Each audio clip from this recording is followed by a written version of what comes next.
Hello, and what about you? Harold Wilson memorably once said that a week is a long time in politics. He's obviously never visited here because in Northern Ireland, a day can feel like eternity. Don't believe me? Just ask Edwin Poots. It all started so well for Edwin. He started off by giving a heartfelt tribute to Arlene Foster in the Assembly, the woman he'd just knifed in the back. I thank our outgoing First Minister, Arlene Foster, Right Honourable Arlene Foster, MLA, for her very considered and indeed powerful speech this afternoon. But the question was, how would Edwin handle the hot potato that was the new decade, new approach, Irish language legislation that was promised? Oh, it was a tricky one. Now, Edwin had promised his fellow colleagues when he won leadership that he would be open and candid with them all. Like Edwin wouldn't sneak off to a back room and make a deal with the Irish government and Sinn Féin and the British government. Edwin would never do that.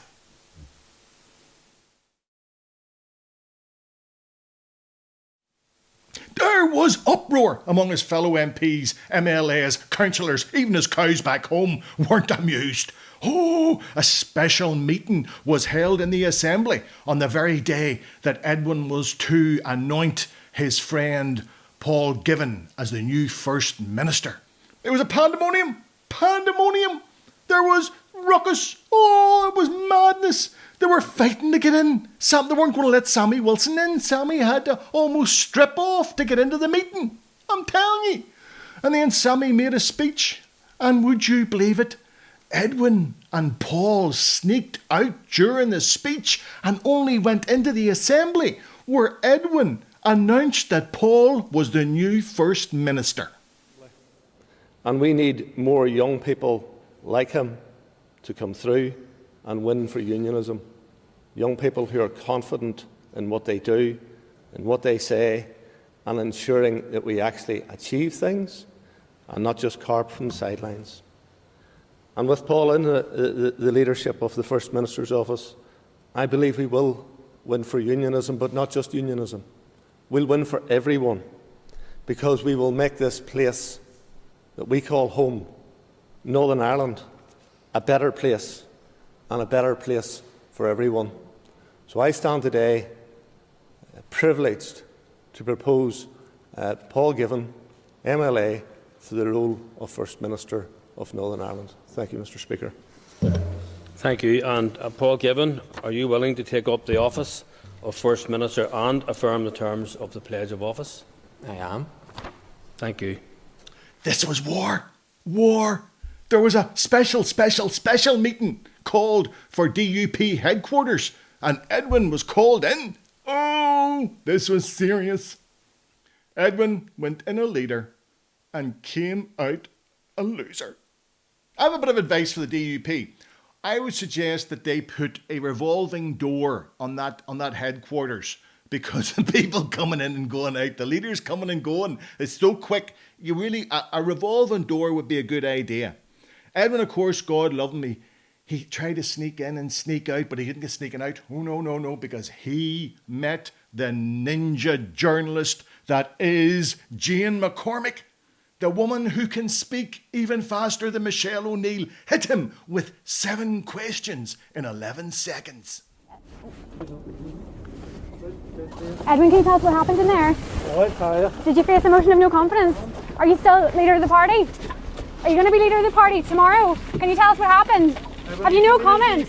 What's happened?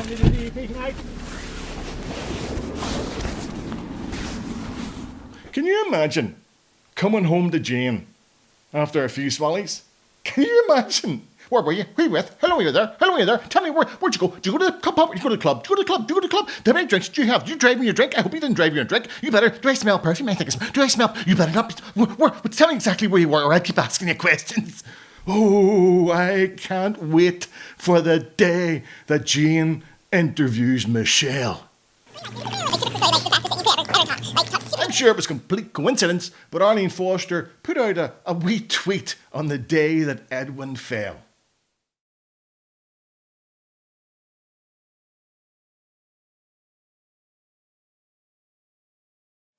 And I've heard that Arlene took it very badly when she heard the news of Edwin's departure.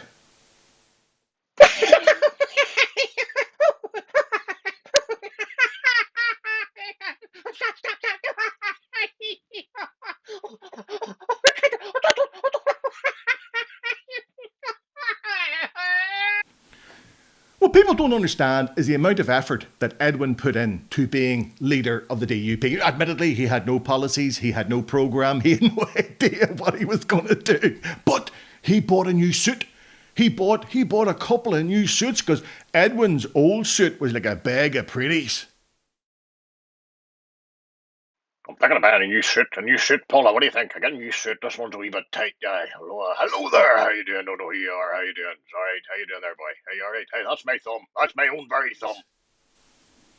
So Edwin bought a new First Minister suit.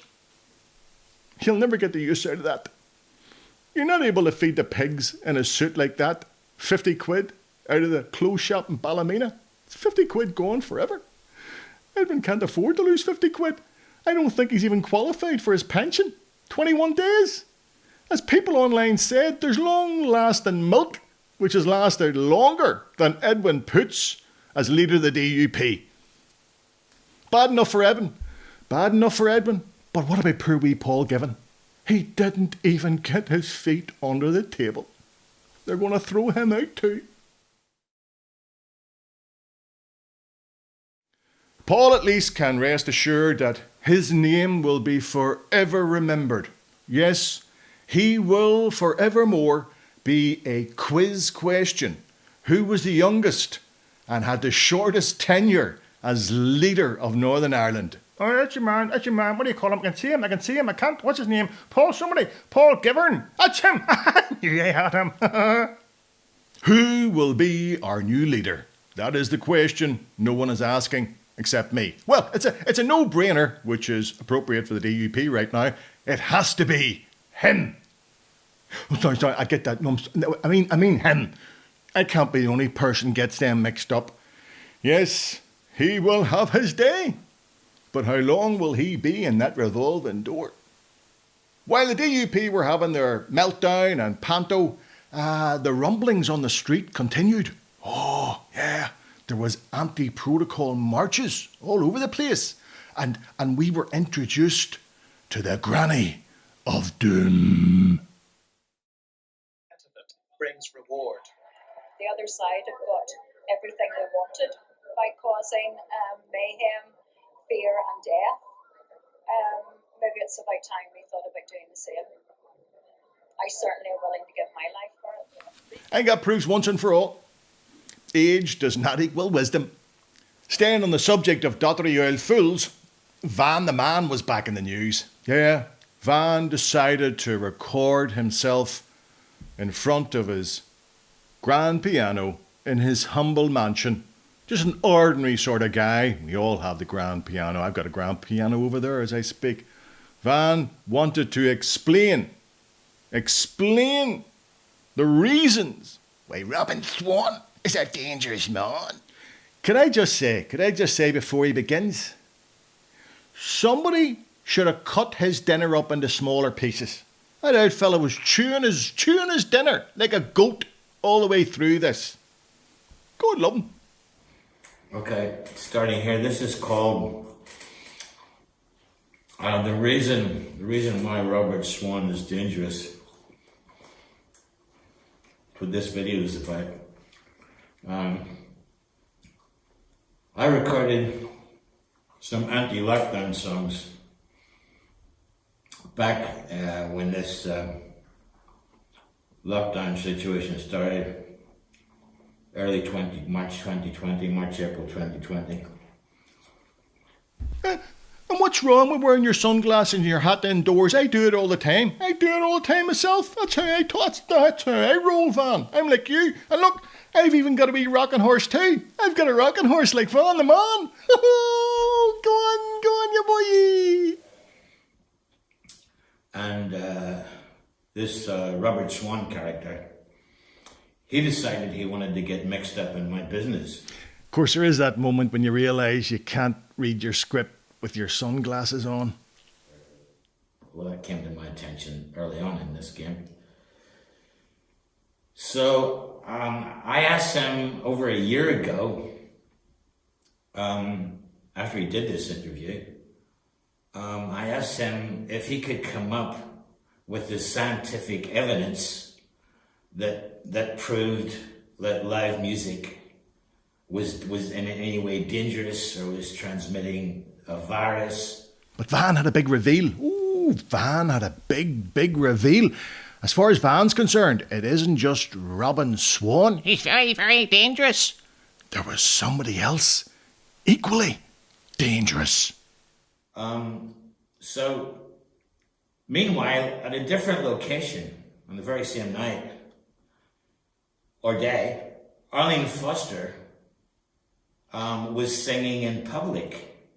That's life. That's what all the people say. Yeah.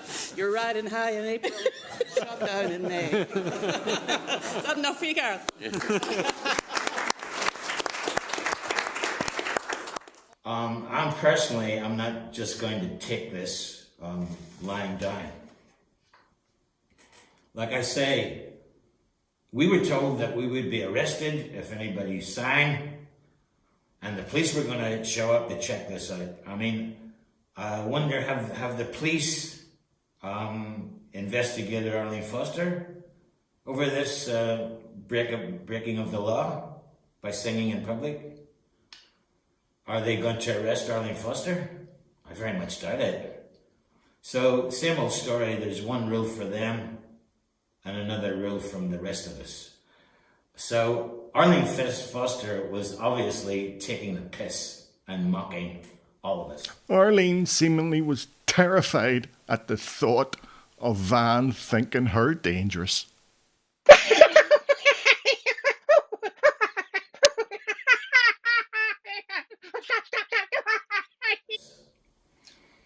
So, this is the end of this video. I'm sure there will be more. Oh, more. Oh, yes, Van. Oh, please, Van. More. Yes, lovely. Yes, Van, give me more.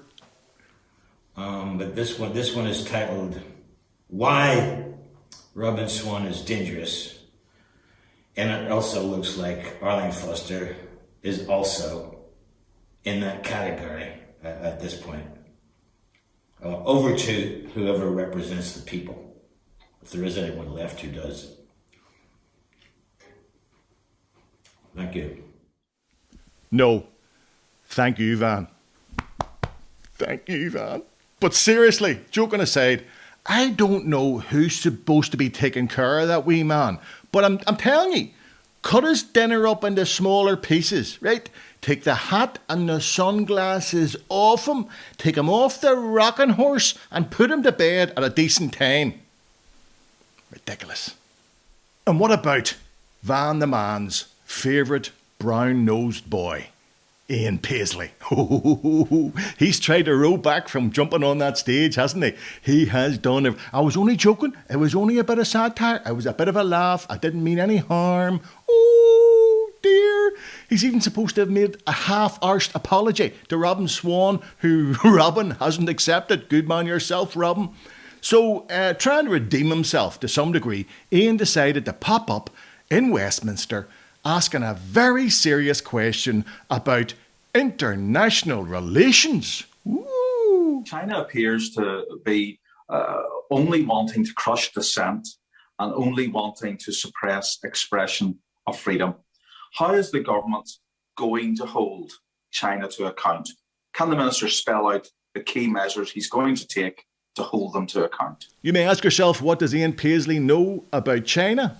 You'd be wrong, you see. Ian has the phone number of his local Chinese restaurant on his mobile. It's in there. He knows all about chicken fried rice. Oh, Ian's an expert. Knows a whole lot. Another man who asked a question in Westminster during the week was SDLP leader Colm Eastwood. Colm wanted to know a very important thing. This. With all the talk of sausages and the protocol, I hear very little from this government on the benefits of the protocol for local producers. Can I ask the Secretary of State, what is he doing to promote those benefits? And can he tell the people of Derry what exactly he and Lord Frost think is wrong with Doherty's sausages? Doherty's sausages? Doherty? Everyone in Derry's called Doherty. You're Doherty, I'm a Doherty, you're Doherty, I'm a Doherty. Oh, you're Doherty, I'm a Doherty too. Now, here's the thing. I heard very reliably that the Westminster subtitle people, they didn't really understand the word Doherty. So what they basically put in was dirty sausages. Dirty instead of Doherty sausages became dirty sausages. I did everything I could to find that bit of video with the subtitles, and I couldn't do it. Couldn't find it. I made the very big mistake of actually putting dirty sausages into Google search.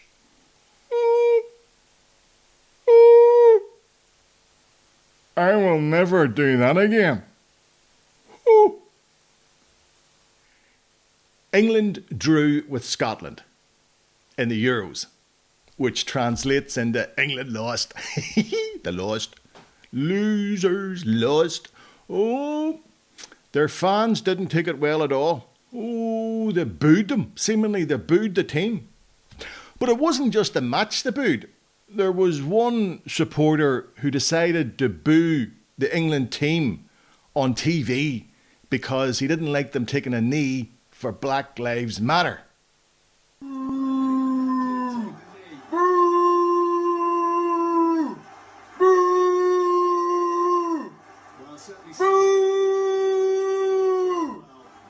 That poor child doesn't know that the wee small people in the TV can't hear him. God bless him. God bless him. I think him and Van. Staying on sport politics. Trevor Ringland, the ex-Ireland rugby star, has been appointed by the Northern Ireland office as a special envoy to the US.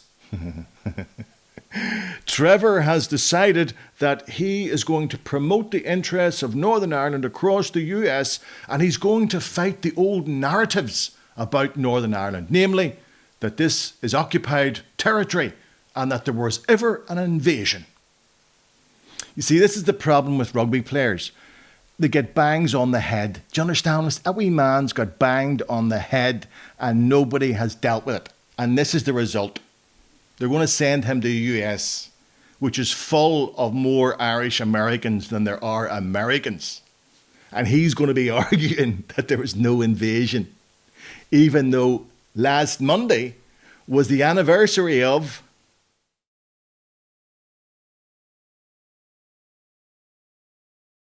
331 years since Old Willie of Orange came over on the ships with about, 36k soldiers from around the world. But it wasn't an invasion.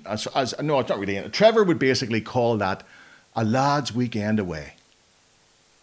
Good luck, Trevor. You're going to need it. There was news elsewhere in the world. I know it's hard for us to think that there actually is anywhere outside here, but yeah, things were happening elsewhere in the world. And the pigeons were coming home to roost for the world leaders who denied COVID. The Brazilian president, Bolsonaro, he tried to get on a commercial plane, and the other passengers weren't really impressed.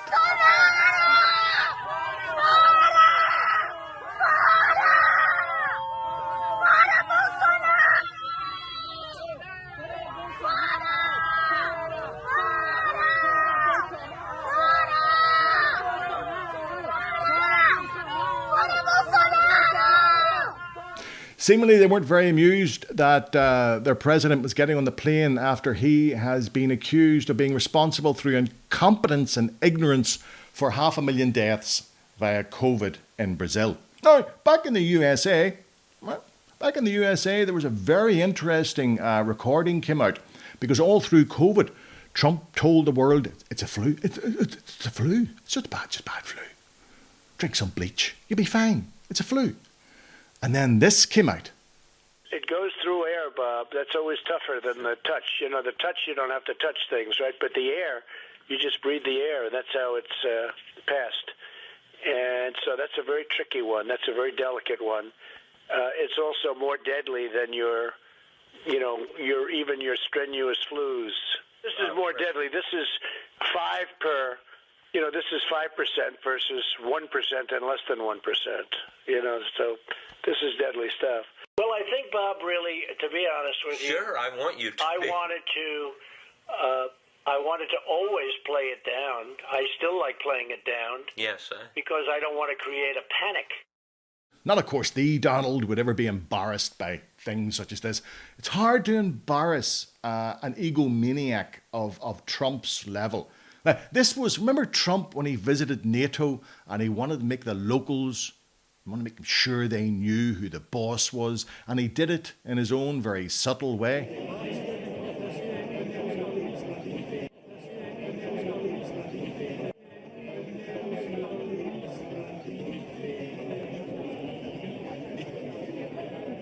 Last week, a genius online redid that, changing a couple of things.